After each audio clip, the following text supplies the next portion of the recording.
დავიწყოთ იმით, რომ უკრაინაში რაც ხდება, არის კარგი დასტური იმის, ანუ რა ცუდი არჩევანი შეიძლება გააკეთება საქართველოს რა. მარტივად ვთქვათ, რომ იმიტომ რომ უკრაინაში მოდი ვთქვათ ახლა რა ხდება უკრაინაში.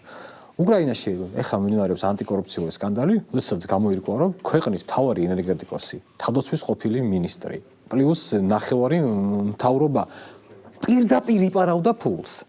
ანუ ხალხი, რომლებიც, ანუ თან რაზე იპარავდნენ ფულს? ანუ 22 წლის სექტემბრის მერე რუსეთმა დაიწყო ენერგეტიკის დაბომბვა. და თავდაცვის ნაგებობები აეგო. უნდა გაეკეთებინათ თავდაცვის ნაგებობები.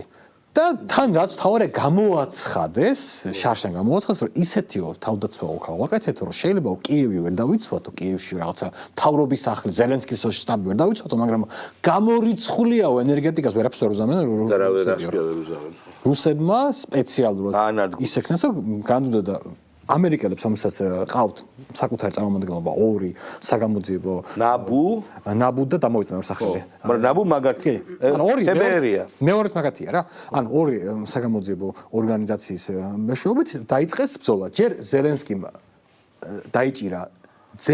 დაიჭირა ამ გაზაფხულზე ტიპი, რომელიც მისი კომპანიის 99 კვარტალის თანამფლობელის მენდიჩის